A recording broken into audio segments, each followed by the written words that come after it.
नमस्कार विद्यार्थी मित्रांनो, तर आजच्या व्हिडिओमध्ये आपण पाहणार आहोत YCMU मुक्त विद्यापीठ यांचे BA, MA, BCom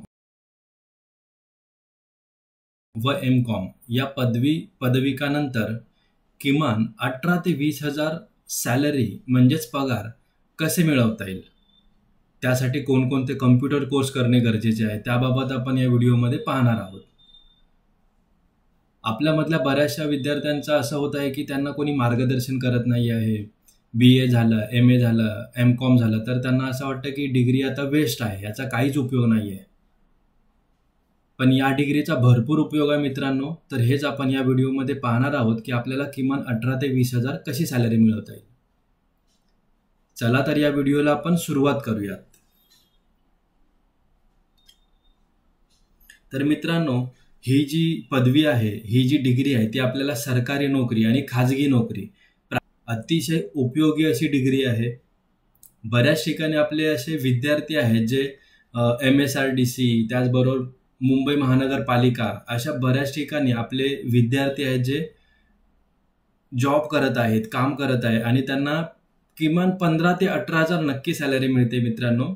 आता मागीलच वर्षी आपले 2 विद्यार्थी जे आहेत ते MSRDC मध्ये जॉब करत आहेत आणि लकीली त्यांचा पहिला पगार जो होता तो 18,000 पासून चालू झालेला आणि त्यानंतर डायरेक्ट त्यांना 2-3 हजाराची इन्क्रीमेंट पण मिळालेली आहे, कारण की त्या डिपार्टमेंटला जवळजवळ 3-4 वर्षाने इन्क्रीमेंट मिळत असते. तर त्या दोन्ही विद्यार्थ्यांचं लक चांगलं आहे की त्यांना आता 24,000 पर्यंत सॅलरी मिळत आहे.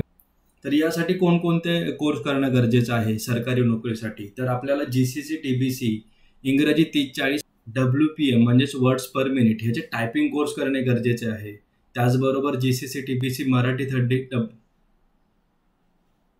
WPM हे मित्रांनो गव्हर्नमेंट जॉबसाठी हे अतिशय महत्त्वाचे कोर्स आहे. जर तुमचे एवढे कोर्स जरी झालेले असेल तर आपल्याला कमीत कमी गावच्या ठिकाणी देखील 15,000 पर्यंत सॅलरीवाली नोकरी नक्कीच मिळून जाईल मित्रांनो. पण त्यासाठी हे दोन्ही कोर्स अतिशय महत्त्वाचे आहेत, कारण की त्या ठिकाणी क्लर्कची जागा खाली असते किंवा पिऊनची जागा खाली असेल तरी त्यांना टायपिंग येणं गरजेचं आहे. 15,000 पेक्षा जास्त सॅलरी या इथे मिळू शकते तुम्हाला सरकारी नोकरीसाठी. तर त्याचबरोबर अजून एक कोर्स MSIT कोर्स, हा देखील कोर्स अतिशय महत्त्वाचा आहे मित्रांनो, कारण की MSIT कोर्सला देखील भरपूर महत्त्व आहे सरकारी नोकरीसाठी. तर तुम्हाला सरकारी नोकरीसाठी काय काय कोर्स करायला पाहिजे आहे. इंग्रजी 30-40 स्पीड असणं गरजेचं आहे. मराठी 30-40 स्पीड गव्हर्नमेंटचं सर्टिफिकेट असणं गरजेचं आहे मित्रांनो.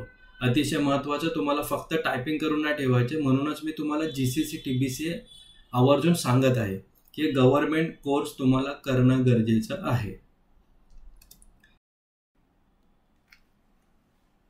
तर आता आपण पाहूयात खाजगी नोकरीसाठी, प्रायव्हेट जॉबसाठी कोणत्या कोर्सची आवश्यकता आहे.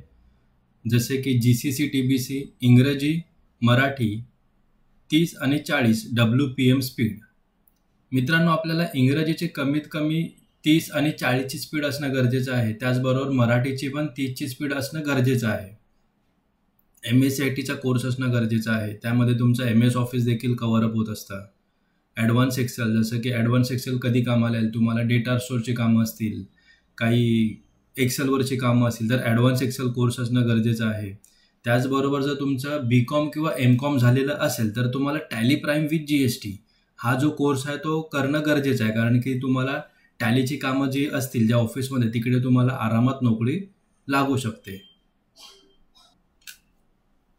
तर अशा प्रकारे मित्रांनो आपण आजच्या व्हिडिओमध्ये पाहिलेले आहे की YCMU मुक्त विद्यापीठ यांची पदविका यांच्या नंतर तुम्हाला काय करता येईल, कोणते कम्प्युटर कोर्स करणं गरजेचे आहे, ते सर्व डिटेल आपण या व्हिडिओमध्ये पाहिलेली आहे. आशा करतो की आपल्याला आजचा व्हिडिओ नक्की आवडला असेल. तर भेटूया एका नवीन व्हिडिओमध्ये. तोपर्यंत शिकत राहा. धन्यवाद.